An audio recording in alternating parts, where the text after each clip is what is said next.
Hey, welcome everyone to the Focus TV. Hope you all enjoyed your Fourth of July break. We're happy to be back. We got Octavia Wyatt here, Cardo Dudley Jr., and Wilson Tarpe Jr. Welcome to season 6, episode 28 of the Focus TV. We're gonna get things started off tonight by checking in with Ray, who's at the ESA for Washington's last game before the All-Star break. Going into this one, they've lost 4 of the last 6.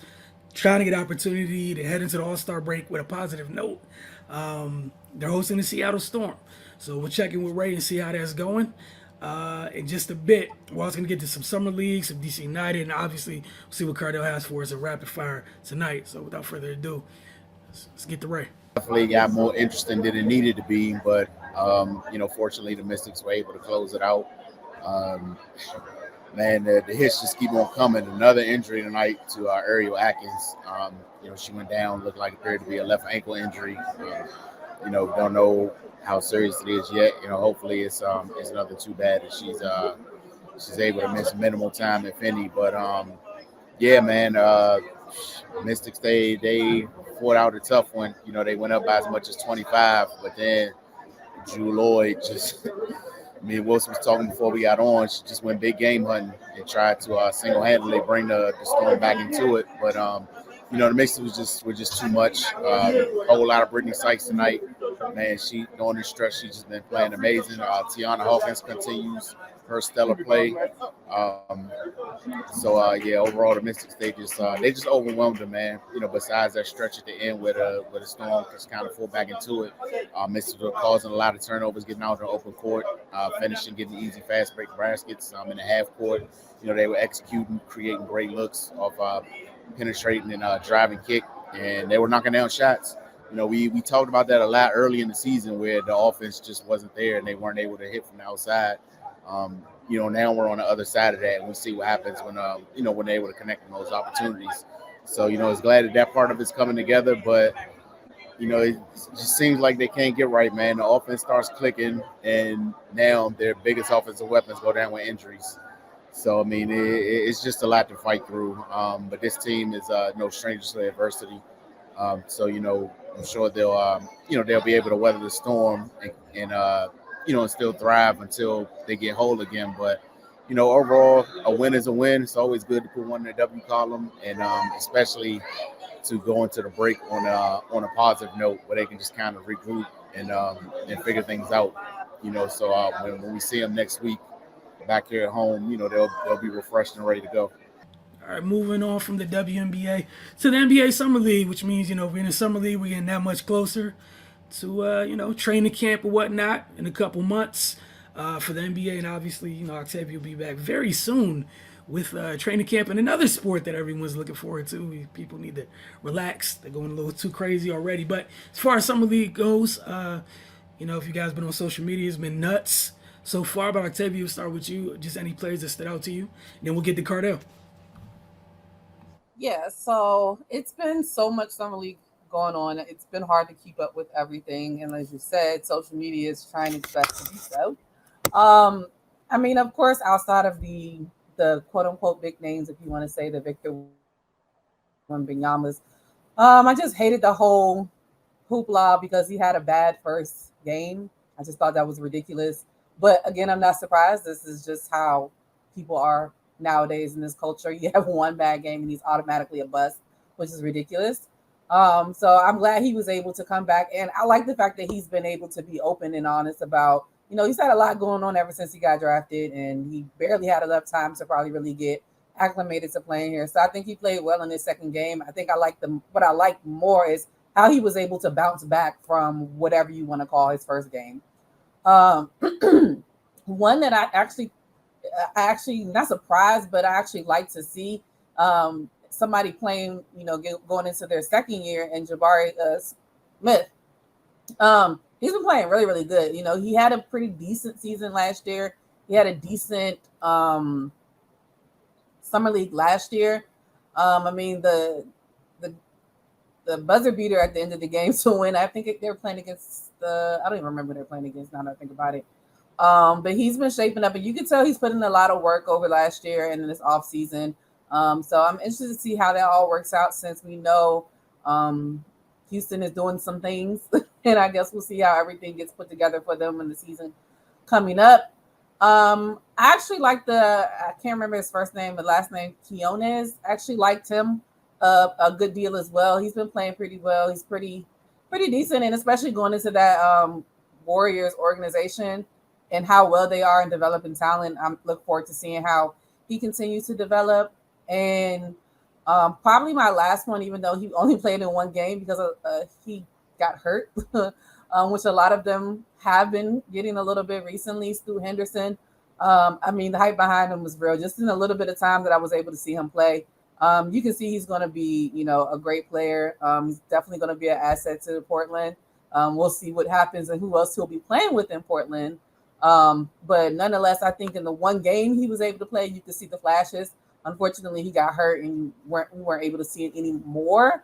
But we've seen plenty in the past, with him in the G League last year. But I'm just excited to see him play, in the NBA this year and see how he's able to continue to grow. Gardo. Yeah, for me, I'm definitely gonna start with Keontae George. Man, uh, obviously last night I had an interest in that game. Obviously, watching him, and he followed that 33-point game up, and he got to it, and it wasn't just like uh, the three levels scoring. It wasn't like easy guys wasn't playing defense. He was torching any and everybody, man. And the one thing about the team he played last night, Minnesota, it's a lot of athleticism at left, a lot of defensive minded players on that team, and he made them look like y'all gotta go back to the lab and work on some things, work some defensive slides or something, watch some film. That young boy got it. He's super, super skilled, man. He had 33 and 10 in a win over the Clippers, and then last night followed that up with 26 and 7 in a win over the Bulls, and 9 and 15 shooting from the field, 5 and 10 from deep. Um, he's off the charts, man. The Jazz got the one. You can just see his skill. So once he figure out the I call it the varsity level of the NBA. This is the JV. Once he figure out the varsity level in the NBA, get used to 82 game grind and all that, there's gonna be problems, man, because he's super skilled, athletic, good size, and he's fearless. So they got a star one. They drafted well with that one. Next up, of course, is Victor Wembanyama. His rebound game, he pretty much showed, a preview of what he can become. 27 points, 12 rebounds, and 3 blocks. But it wasn't just the way. It wasn't just the stats; it's the way he got it. I think the Spurs figured out, and I think he figured out real quick, dancing on the perimeter. And you ain't gonna be able to do that out here. Guys gonna get up under you, and they're gonna make you work, and they're gonna make it tough for you, even in summer league. So you're gonna have to establish yourself inside and then move to the outside, as all great big men have done. Unless you're Shaquille or Wilt, where you just can continuously overpower. But even they had a jump hook fadeaways, and stuff like that. They even had to take it to the outside here and there, and that's what he did. You know what I mean? So the Spurs did a good job of adjusting and putting him in positions where he can maximize what he did. Couple of them dunks, man, it was just sick. The little tip dunk, and he bounced right back up and just dunked on. My man ain't even had time to wind up. He was in mid-wind to try to jump, and he was already getting dunked on. And that's what I'm saying. And the wingspan, the way he can cover ground, go out to the 3-point range. I'm really praying he can stay healthy and maximize what he can become, unlike what Ralph Sampson did. And no fault of Ralph Sampson, he just got hurt. You know what I'm saying? That's what stopped him. Because I really want to see this kid maximize what he is, because he could be up there. He could definitely be up there, man. You can see the talent, man. So, like I'll tell you, saying anybody calling him a bust, it's just miserable people or people that just don't have a clue.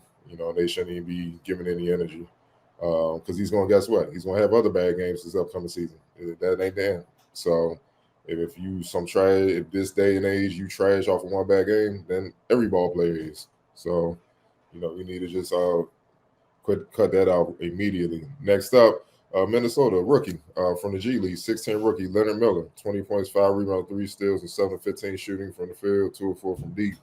And the loss to the Jazz last night, he another one, but it wasn't even his offense, that they got me. This is range defensively. There was a couple times where the Jazz got a stop, they leaked out, they threw an outlet pass full court, and I'm like, dang, man, y'all got to get back. Next thing I know, this boy covering ground, getting the ball back, stealing it, blocking shots. His defensive range and the way he can guard is sick. It's frightening. It's Pippen-esque. You know what I'm saying? He's a little bit longer and Pippen, longer and bigger than Pippen. You know what I'm saying? His on ball stuff is stuff he got to learn, and you got to learn through that through trial and error, especially when he gets to the varsity level. We have to deal with the KDs and the Brons and the Jason Tatums and those are some Paul George, Kawhis, and those guys. But I'm talking about like help side, man. He's on it and he's fearless. And the way he could block shots and get steals and get in the passing lanes and help you out, man, it's scary. I'm just looking at it. Wow, I'm like, wow, man. Like if he could put that together and consistently be a 15 to 20 point per game, 5 to 8 rebound dude, that's a perennial all star right there in the second round because he played in the G League Ignite program last year, kid out of Canada. So I'm excited about his potential, as well. And last but not least, Cam Whitmore, had a cold first game, didn't shoot well at all. Then he came with a loud 21 points on 9 of 16 shooting and 3 of 7 from the field. He looked like Cam. He dominated. I love how he knocked it down from the outside. I love how he moved well without the ball, got open. His teammates found him. And they got to see why I love Cam Whitmore. As Wilson, since high school, I was saying he was a one-and-done dude since he was a junior because of his athleticism from day one. You know what I'm saying? And they see if he get anywhere near that paint, he dunking that joint. There ain't even no question. And you got to make business decisions because he come with power and he gets high. So look, it's been a very competitive summer league. I love what I'm seeing from the youngest, man. They come in hungry, and I think because not just the growth of the Ignite program and the G League program, but the growth overall over the last few years of two ways and Exhibit 10s and guys actually getting opportunities to play on the varsity level, do their thing, and make waves and rise. Guys now know, man, if I show out on Summer League, that could change everything for me. They'll put me on the varsity team right away. They bump people out. They know it's a chance. So they going hard. They're giving everything they got right now. And it's a chance that this could be your only chance. You got to keep that in mind as well. So why are you holding back? So, man, I'm loving the competitive nature. I hope this can carry over to the regular season, man, when they not, because they've been BS in the last couple of years, man. They got to get back to being competitive night in and night out, man. And that's what's been most refreshing with the youngest, man. So I'm enjoying some of the For sure, you guys named several of the people. I enjoy watching playing. I've enjoyed the Thompson twins, even though we didn't get too much of them with a man getting hurt already. Answer on the Pistons was fun to watch. Like you said with Cam Whitmore, I'm not that bright, but I remember Cardell. He was talking about him, and after I was watching on draft night, just like you were, while that man was sliding, and it might be something people will be revisiting very, very shortly. I know Houston seems like they're very happy. Octavia mentioned one of the second-year guys in Summer League that's been productive. I'm going to stay with, I guess, Houston in that regard, too. I thought Tari Eason has been really productive so far in Summer League. And that's what you want out your second-year guys, right? Like, it's your second go-round. You should look comfortable. You should be confident because you're gearing up to try to take a step. Your younger teammates, they're trying to make a first impression. This is the first go-round. You guys already made it through the first 82 game grind. Some of you guys, right? And we'll see how it goes. Like you said, I really do like the competitiveness, and I pray that it carries over because it's been fun to watch almost every summer league game. Like they're fighting no matter who's on the court. You could just pick a random summer league game. They're scrapping, and it's great to see it. Not, I don't care if teams are down 15, what have you. They no one stopped playing to get after it, and so grateful that we're seeing just that mentality because, like you said, and how it's competitive. I haven't seen in decades since like the 80s and 90s so many dudes going for blocks like dunks. Yeah. Where normally these days they just gonna let you have it, man. Dudes coming from behind and palming, like nah, dog, like. They scrapping out here. I'm like, this is beautiful basketball, and this needs to carry over, man. This is what competitive basketball is all about. And the guys that already are made men, so to speak, shouldn't be like, I ain't got to do all that to the playoffs or whatnot, or second half of the season. That's BS, man. So I hope the casuals understand the difference when you're watching Summer League. It's been refreshing, to say the least. Again, random. There's a slate of summer league games on tonight. It doesn't matter what you're a fan of. Just watch every game if you can. It's been fun to watch these kids go after it. And then Cardell wanted to ask you, and Octavia chime in. I don't know if you watch some of the Wizards Summer League's games. It's been two. I know they play a little bit later after tonight's tape. But just your thoughts on their first two games, Cardell. I mean, it's good. Everybody focusing on a rookie, Bilal, obviously. He's had his ups and downs, man. You can see his defense is ahead of his offense and whatnot. I'm more impressed. The people that jumped out, obviously, is Johnny Davis. And he, like you said, another guy that came on stronger at the end of last season. His second go around in summer league, he should be comfortable. You know what I mean? So he's been pretty much steady, man. 17 points, 5 rebounds, 3 assists against the Pacers. Then he had 14, 4, and 3 in the loss to the Celtics. Another guard that's been opening eyes that I saw was Ryan Rollins. 17 points and 9 assists in the loss to the Celtics. He's been impressive running the show, defending, being tough, picking his spots as far as finishing inside, mid-range, 3-pointers and whatnot. And the rookie, for me, just get reps. I'm not even looking at him, man. I just get reps, dog. You know what I'm saying? Like, I'm just looking for who wants it the most in summer league or whatnot, who's improved from last year. I'm not going to put too much stock into it or whatnot, because we've seen rookies struggle in summer league. The next thing you know, like Andrew Wiggins, and then his rookie year, he averaged 20. You see what I'm saying? So it all depends on around. Because guess what? Some guys going to look better because they playing with, and when the season starts, they playing with better players to make them look better. You see what I'm saying? So you got to also put that in the equation as well. But those are the two guys right now that stood out. And obviously with Koulibaly, just watching his growth, man. He's still young, man. Just 18, 19, man. So we're going to see how he grows. For sure. Like you said with Bilal, just anything offensively is a plus. You got that late jumper that folks loved in the Celtics game for sure. But yeah, I've definitely been impressed by the defense. I've enjoyed him. Vucevic, I hope I'm pronouncing his name a little bit, that we seen from Tristan. It's just been fun watching the youngsters compete. And you mentioned Ryan Rollins, one of the youngsters, him and PBJ came over from Golden State. Just watching them get after a little bit, because those are guys they've been through it already. And I think both of them, I've kind of been impressed by both of them. For younger guys going to a new situation, it doesn't feel like either one of them are forcing it. Which kind of give credit to them for that, because some folks would be doing that. Yeah. And I know that's a small thing to some people, but I am very impressed by that, because man, like, to go to somewhere else at that age and not just automatically, like, every time I touch it, it's going up. Like, we're seeing Ryan Rollins, like, improve on running the team. Show us what you learn. PBJ, again, just picking his spots. If it's open shot, I'm going to take it. If it's not there, I'm going to move it. Simple things. And the other thing, it seems clearly under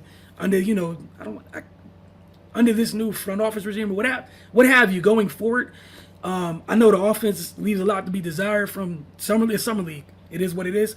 I like how they're getting after it on defense as a whole.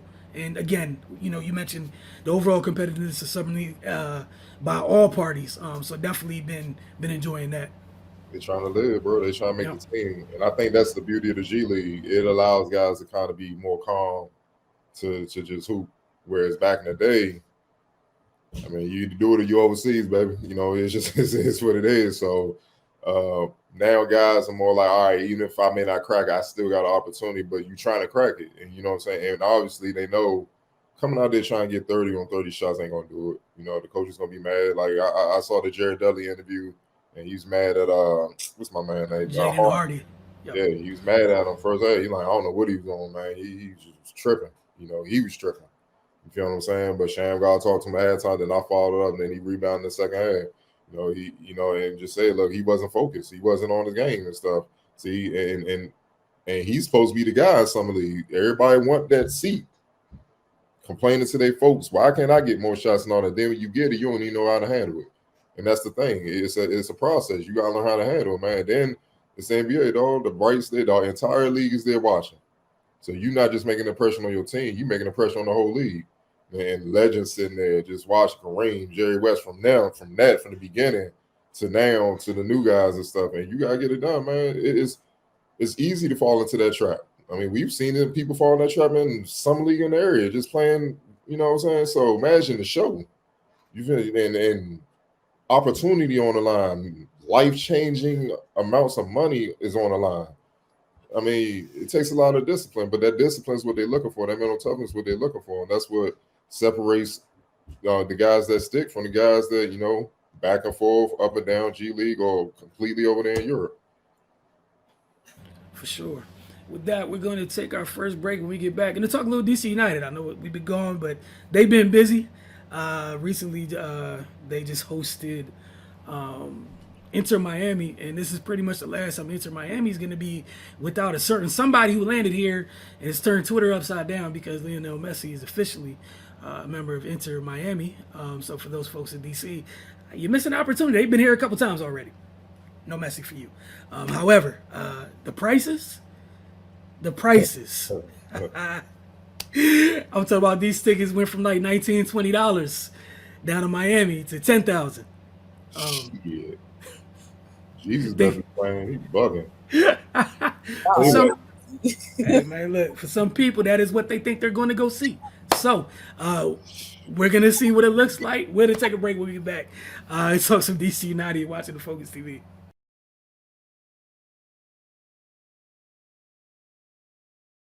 Welcome back to the Focus TV. As promised, some DC United updates for you all. Go ahead and get this up on the screen real quick. It's one of those games where when things got going, didn't happen until about the 38th minute. Going to see a great opportunity here from Christian Benteke. Outstanding job by the keeper Calendar.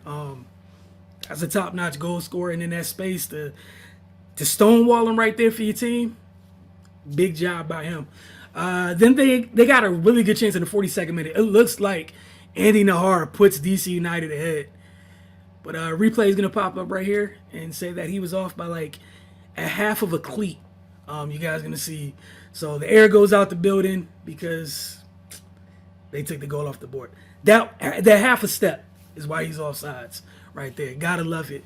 No VAR needed. Just letting you guys know real quick. It is not. So it's a scoreless draw at the half.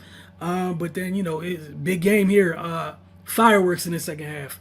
Nice save by Tyler Miller there. We're going to see in the 59th minute, Kermansky is going to fire a shot past Tyler Miller. And it's a hell of a shot, too.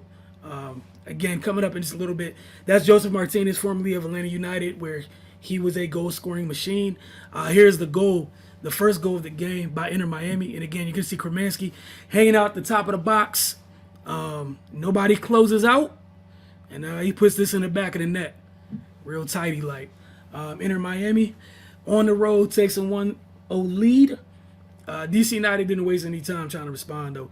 They got a couple chances like literally within the first minute after this goal. Taxi Fountains has the opportunity. He doesn't capitalize. Then in the 64th minute, it was a really good build-up by DC United. You know, three different passes, a nice back heel by Yamil Assad to Dahome, who finds Taxi, and Taxi slots it past the keeper, which you guys are seeing in just a minute. That's the equalizer. It's 1-1 at that point. Miami responds three minutes later on a free kick. Again, so that's 3 goals that quick in the second half. This is Taxi getting the opportunity and just not finishing. But again, this is literally right after they surrendered the goal to put them up 1-0. As Lewis O'Brien's done a great job in this game, just opening things up for his team. But DC United, they took some time to capitalize. But in the 76th minute, DC responded as Ruan and Roberta came in the 76th minute. Both of them came on as subs. Their first 2 touches of the game led to a goal. Obviously, you're in Audi, you're going crazy. You needed the equalizer, but it was tough for DC United and Inter Miami the rest of the way. Is both teams got a couple chances, but credit to the keepers, both Tyler Miller and then Calendar on the other side. Neither one was trying to be the guy that gave up the winning goal, so it would end in a 2-2 draw. But again, that's 4 goals in the second half of this game after going scoreless in the first 45 minutes. DC United leaves this game with a point where, you know, obviously you would have liked the full result, but They left with a point, which is better than a loss. Up next for the black and red, they head up to New England to face the Revolution. And it's Yamil Assad finding Christian Dahomey and Taxi slotting this one away. But for DC United, look, they're in that. They're still above the line. I think they're still holding on to 8th place, so they're trying to make sure they end up in the postseason. There's still a lot of time left. Again, that second transfer window is open, so we'll see what happens, whether Lewis O'Brien is retained by them or if they add somebody else to their squad. And this goal that you guys seen right here off a free kick is wild. Nobody touches this. He just curls this in. I think the keeper, you see someone misjudge the hop as the keeper did. Just one of those awkward bounces. But what we're going to do is take our second break. When we get back, get into some rapid fire. See what Cardell has for us this week on eFocus TV.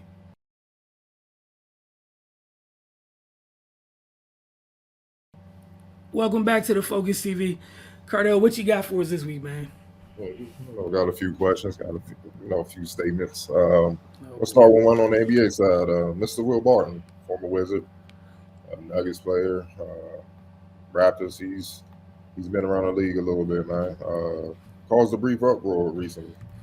He said when discussing fellow B-More legend, recently retired Carmelo Anthony, he said, "We are going off the eye test of basketball.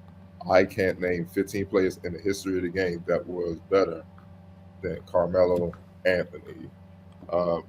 Wanted to take this to the panel to see if you guys agree that can't name 15 guys better than Melo. Want to start with his biggest fan, Octavia. So I'm sitting here like I am very biased. I don't know if I should answer this question or not, but I'm gonna try to be as objective as possible. There are 15 players in the NBA that are better than Carmelo.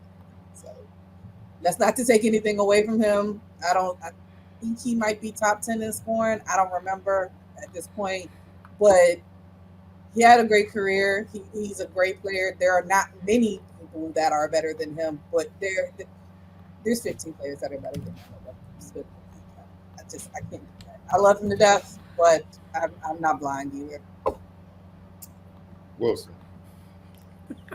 Octavia, that's a heck of an answer. I see you out here leaning towards objectivity, no matter what happens. I mean, if you break it down into like, if you're looking at like who's like the best shooter or something, like that can be an argument, whatever you want to have it. But if you just say like playing straight up 100% player, I can't do it. Sorry. I want to. My heart's telling me to do it, but this is being recorded, and I don't want this to come back to bite me. If only everybody had that type of resolve to fight that right there. Look, man, Carmelo Anthony's a hell of a player, for sure. This is an errant statement. I don't even want to add too much. Like Melo's body of work, it is a good body of work. But we're talking about all time. 15 players all time. Like, to get to 15, you're knocking top 10 folks out the 10. So you'd be knocking top 10 folks out the next 5 to put him in there. I can't do it. I'm sorry, Will Barton. Look, I could be biased. Same high school class, played against him at 5-star. I would love to say I compete against a top 15 player of all time, but it ain't no way in hell. Like, you can't just go off of how nasty he was at one-on-one, getting the ball, putting the ball in the hole. I get it. He's one of the best to do it. What do you have, over 28,000 points? He put in work. But basketball is more than about scoring. It's a lot of other things, like defensively. Do we want to go there throughout his career? I'm just saying. Look, man, he was, even when he was at his peak, he was a top 10, top 15 guy. He was never a top 5 guy. You know what I'm saying? He was never even the best at his own position in his era. You know what I'm saying? It was always like obviously LeBron over him. Even when he was at his strongest, KD came in right when LeBron was taking over. So those two, Paul Pierce. Can you say he was better than Paul Pierce? You know what I'm saying? It's wings that he couldn't deal with, bro. Like, I mean, I'm just saying, like, you weren't even the undisputed best at a point in time at your position in your time. That top 15, they all can say that at one point. I was the best at one point.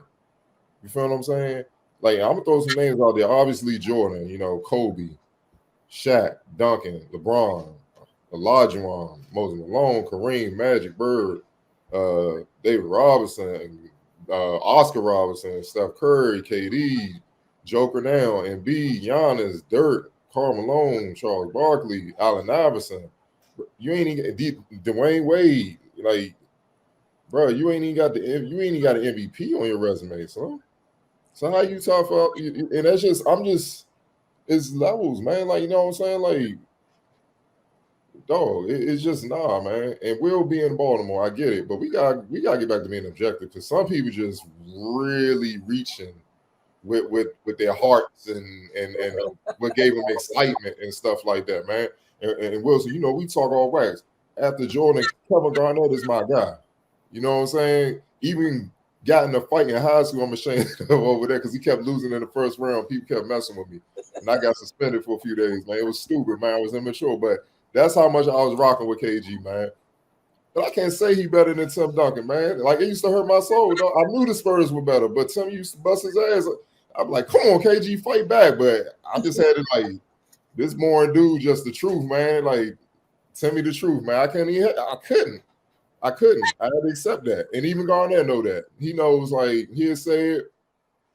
Even though KG probably had more natural talent than Duncan, Duncan put it together more, man. And regardless if he had a mob that was better than KG or they was, like, struggling, when they matched up, Duncan showed what the difference was, man, each and every time. So you just gotta call a spade, man. You know what I'm saying? We gotta do better than this. And the thing about this is when you're an NBA player, you really gotta be responsible for what you say because these little kids and stuff gonna roll with that. People gonna roll with it because I guess Will Barton know he there. You know what I'm saying? He in the mix. Now y'all discrediting yourself by saying stuff like, dog, we seeing what happening, man. Like, no, it's never no one has ever said he's a top 15 player. And what the hell does eye test mean? That means you need to get your eyes checked, Will. Like, seriously. There's just no way you can say that. Like, 15 players in the history of the game, 75 years? Come on now. Like, oh, dog. I'm not even sure you top 15 at your position if we really go down to small fours. If we really Dr. J and if we really go back and look at some of these small fours, it gets dicey. It's real. The wings are great. That is a crazy discussion. Dominic Wilkins, were you better than him? I'm just saying. It's a crazy discussion. Like, people argue about point guards and centers all the time, but the wings, that is a crowded space. And that's nothing against that, man. That's just, again, when we start talking about all time, like, words have meaning, and Will's not the only one. There's a lot of that going on right now. Like, a ton of it. Like, I could reel off like 7 things that I seen today that made me close my app several times. Like, I wanted to respond, but I'm trying to be grown up. I'm trying to be an adult. Yeah, man, we gotta be more responsible and do better, man. Just call it what it is, man. You see what I'm saying? So, moving on the association, Pelicans star Zion Williamson, once again says he's training this offseason to return to New Orleans lineup and hopefully avoid injury. But he opened up about his current training regimen and changing his diet. Williamson has faced criticism about his body since his NBA career began, with critics citing as a contributing factor to his injuries. While Williamson is adopting the LeBron James workout regimen this offseason, he was candid with his struggles with his changing diet. Quote, there are times when I say that issue is hard. It's hard, Williamson said on the Gil Arena show with Gil Arenas. When you're 20, 22, a lot of money feels like all the money in the world, man. It's hard. I'm at that point now because of certain things, putting back the wisdom around me about certain things. I don't want to say they're older because they get defensive, but I'm just putting people around me with wisdom that are putting me on game with certain things, and I just go from there. 2-part question about his diet, changing his diet being hard. Your thoughts on that and changing up his circle. Putting some OGs around him, they ain't gonna tell him what he want to hear, but what he should hear. What are your thoughts on that? Wilson, is on you. It's the type of thing that could save that man's career. Honestly, I was happy to hear both of them. Um, you always tweeting that the old folks got the answers to the test. The first thing I know a lot of people mention it. Like Charles Barkley said this many times. Old heads on his team let him know what it is. Get your fat behind in shape, dude. It's just that simple. I mean, I'm sure they didn't say it as kind as I just paraphrased it, but it's that simple. And you need people around you to hold you accountable, not people that say, yes, yes, yes, yes. Because to be honest, bro, you've wasted 3 years. Obviously, we can't predict injury or whatever, but I'm going to be honest. Like, all athletes come in all different shapes and sizes, like most people do. Some folks have to be even more on the nutrition aspect because of how their body is, right? Everyone's different. He's one of those guys where like that 5 to 7 pound window somebody else might have, he doesn't have it.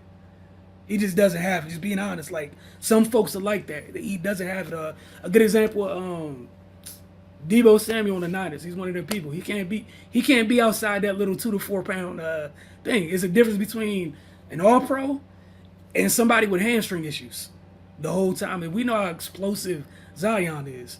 Right? You have to be fine tuned to keep all that together. And we saw Chuck for a while there. I know a lot of people only remember Chuck from being on TV talking, but we've seen this before. Like, get in shape, dude. But I'm happy he changed the circle around because a lot of people could use that. But I'm very happy to hear that he changed the circle around. Octavia. So I'm trying not to be petty. I'm really trying to be objective. I'm happy to hear that. I mean, it's always understandable when they're, honest and open about what's going on. And it's good that he's at least admitting it and he's accepting the fact that he does have struggles with it. Because to me, it's like if you're struggling now at 20 and 22, it's only going to get harder. Like it's harder to keep off weight the older you get. So if you're having that issue now at the age of 20, 21, 22, it's only going to get harder. So it's good that he's able to acknowledge it, even though, I don't know how long ago he acknowledged it. I'm not saying that he didn't, but this is like his first time like publicly stating it.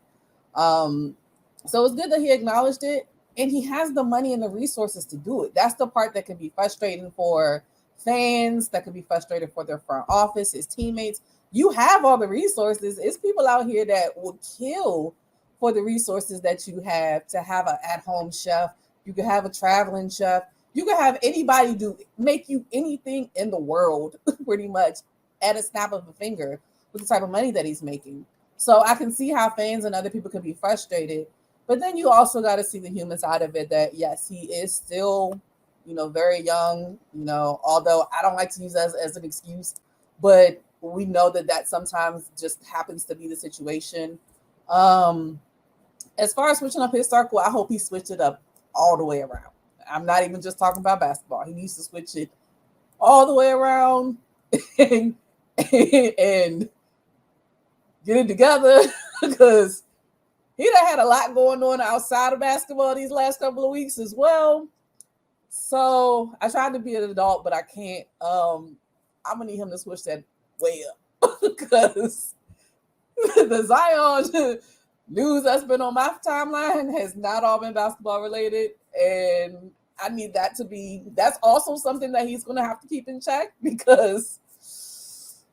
Yeah, this just so I'm hoping that he switched up his basketball circle. I'm hoping he switched up his personal circle. And I hope he does well. I mean, we see how dominant he can be when they play. I mean, when he was playing, the Pelicans were the number 1, number 2 seed last year at one point. So there's a lot riding on him playing well, especially in New Orleans. They're trying to put together, as much as they can. And I think that they went to the second round last year, the season before last. So they have a lot of good pieces, but they're wasting time with Zion having these issues. So I'm hoping he's able to have a resurgence in health and wellness and mindfulness and his space and everything. and I hope it works out. Yeah. As far as Zion and all that other stuff, I'm glad he got some OGs around.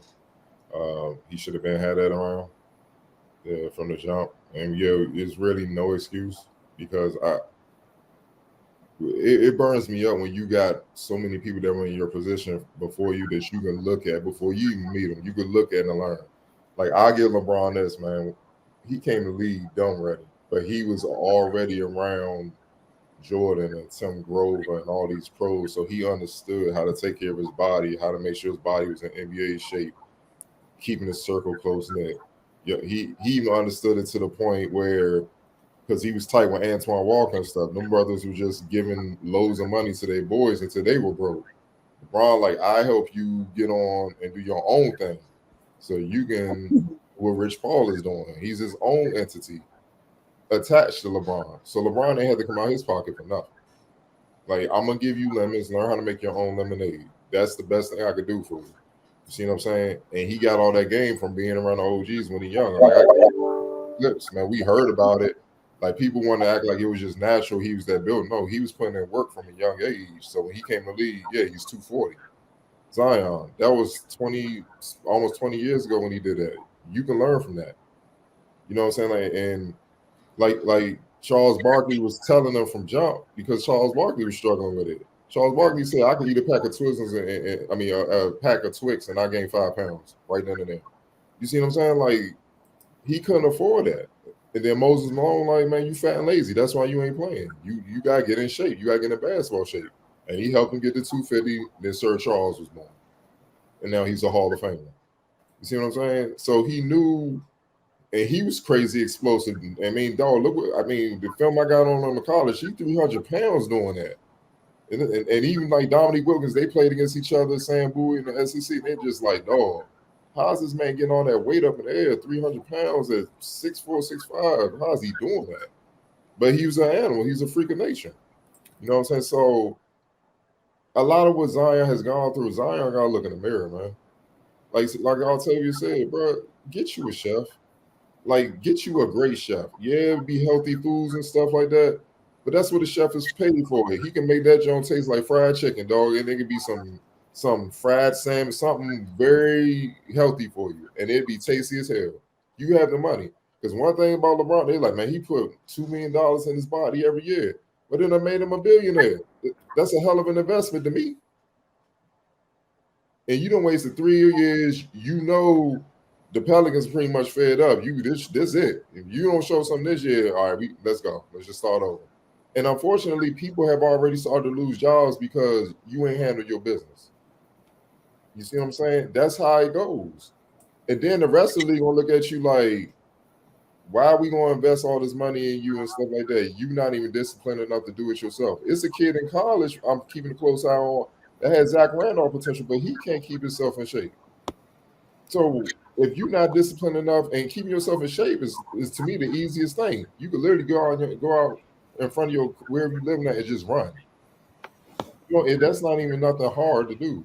So it just comes back to your discipline and how bad you want it. And let's be for real, when he got that big contract, I think he got complacent.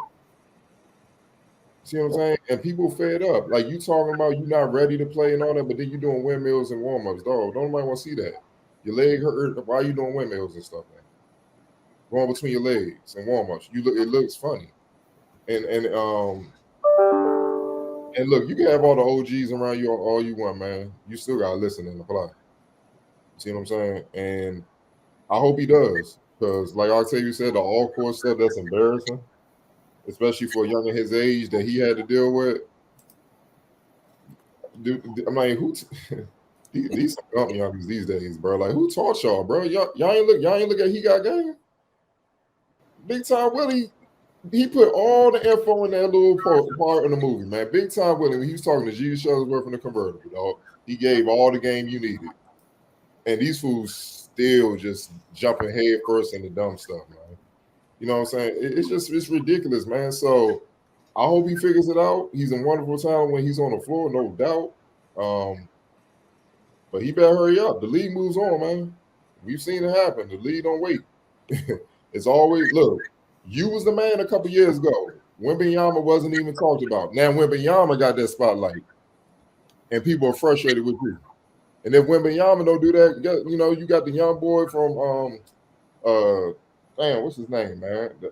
Killed in the EYBL, 16 years old from Maine. I forget his Cooper Flag. Cooper Flag, him. You got the Boozer son is coming. You got all these. It's always a young boy coming to take your spot in your job. So you gotta be on your game if you're gonna really do this, man. So I hope you figure it out, man. But South Carolina boys, man, y'all gotta rebuild y'all rep because you between Zion and Ja, sheesh. The memes were ridiculous. Oh, you can't make this stuff up, man. All right, last question going in on a high note, positive note. On the NFL side, Carolina Panthers went up defensive end Julius Peppers and wide receiver Salim Muhammad to the Panthers Hall of Honor. The inductions will take place at Bank of America Stadium during halftime of the October 29th game against the Houston Texans. The team announced Monday. Peppers, the number 2 pick in the 2002 draft, played 10 of his 17 NFL seasons with the Panthers and then was selected to the league's all-decade team in the 2000s and 2010s. He was a 3-time All-Pro selection and ranks 4th in NFL history with 159.5 sacks, finishing in the top 10 of the league in sacks 6 times. He remains the only player in league history with at least 150 sacks and 10 interceptions. Muhammad spent 11 of his 14 NFL seasons with Carolina and was chosen as an All-Pro in 2004. He remained second in franchise history with 696 receptions, 9,255 receiving yards, and 50 touchdowns, behind only Steve Smith Sr. Muhammad caught an 85-yard touchdown pass in Super Bowl, I believe, 38 against New England, setting a record for the longest catch in Super Bowl history. Just what are your thoughts on Mr. Peppers and Muhammad, Octavian? I mean, it's about time. I mean, I don't know what takes these teams so long to. I mean, I understand like going through the whole process, but some of these teams take entirely too long to give the flowers to the players that literally were their franchise for numerous years. Like you don't think about the Carolina Panthers without thinking about Julius Peppers. So congratulations to him. It's well deserved. Like I said, just it took a little bit longer than my liking, but definitely well deserved. Especially being, I went to school in North Carolina, close to Charlotte, and they still talk about him. Like they're hoping that the Panthers look like something this year, so maybe they could give the whole Julius Peppers situation a break so they can stop talking about, oh, we were good then. But yeah, congratulations to him as well as Muhammad as well. Both of them are staples in their franchise. And to top it off, I think they said both of them are Walter Payton Man of the Year awards, which means they gave back to their community in Charlotte, which is a big deal as well. To me, if you're going to go in my Hall of Fame, like what else did you do for our community around us as well? Especially with all of the turbulence that happens in Charlotte. So it's definitely well deserved for both of them. And yeah. Wilson. Like Octavia said, what took so long? Both of these guys, like huge parts of this franchise. I know a lot of folks, I know in a different time where some young folks don't their memories only go so far, or their search tabs only go so far. But Musha Muhammad was a problem, and Julius Peppers was a freak of nature. Like that was a time where we had a whole bunch of aliens in the NFL at defensive end. You had him, you had Curse, and Peppers was a freak of freaks. Just different. So yeah, definitely happy for him and Mushin. But for Carolina, like I see y'all, new regime. All of a sudden, a little PR right now. I see you. You even let Kuechly back in the building. But yeah, all things aside, this should have been happened. But shout out to both of those guys because they, like Octavia said, it was more than just what they did on the field for that area. And then there's a certain somebody else y'all need to go giving flowers to too. But I'm gonna let y'all ride for right now since y'all so slow. But y'all know who it is. Congrats to both. Definitely Muhammad. He was on. He got in there. No question. As a wide receiver. But Julius Peppers, to me, he's one of the best pure athletes I've ever seen. Like I was a fan of him in college in North Carolina when he was doing the football season. And he wasn't just, and that's when North Carolina was North Carolina, basketball-wise. And he wasn't just on the team. He was getting like double-doubles, starting, like punching on people. I mean, with Brandon Haywood, Ed Coulter coming in, like backing up Anton and all those guys. And you know, like, bro, all those great Tar Heel teams, man. He was an animal, and he was productive, man. Like, he's just all around athlete. That's an all around athlete to me. You see what I'm saying? Like, a lot of guys like to claim that. You know what I'm saying? Like, you might be good in once, but he, like, imagine if he would have just said, "I'm just gonna focus on basketball, put the time." He might have had a shot at the league. You see what I'm saying? Especially back in that time where they needed tough, rugged, you know, big men and stuff like that because of the Shaqs and you know, all the bigs at the time that was getting it in, man. But yeah, he was an animal. Took 2 or 3 guys to keep him off the quarterback, and that still wasn't enough a lot of times. But then he could drop back like a linebacker, and like you said, like they say, pick all, cover, get interceptions, run it back. He's just a superior athlete, one of the greatest defensive players of all time, man. So, yeah, man, definitely happy for him, man. And yeah, you know, you got them, man. Obviously, the next one should be Steve Smith. You know, that's easy. That's no question. You know what I'm saying? So, stop playing these games, man. And we got to get back to respecting people who done put in work. You know what I'm saying? Stop just looking at the here and now, man, because it's disrespectful. You just going to certain franchises, when you do those things, you make players not even want to come play for you. You don't realize how much damage that is doing. You know what I'm saying? When you just neglect those because they're like, nah, I put in all this work and then you're just going to treat me like shit when my time is up. I'm going somewhere else where I'm appreciated. Yeah, but again, congrats to both of those guys. More than well deserving and long time coming. We appreciate you guys for hanging with us this week. Obviously, get over to our Roku channel every Wednesday morning about 9 a.m. If you got a Roku television device, all you have to do is type in the search box the Focus TV, double click OK on your remote, and you've added the channel. Or Fridays at 10 p.m. and Saturday at 4:30 on DCTV. That's your DCTV and your local listings. Or you can go to dctv.org and watch the show live on stream it on their website rather. But don't forget to get over to thefocustv.com. Y'all have a great week. We'll see you soon.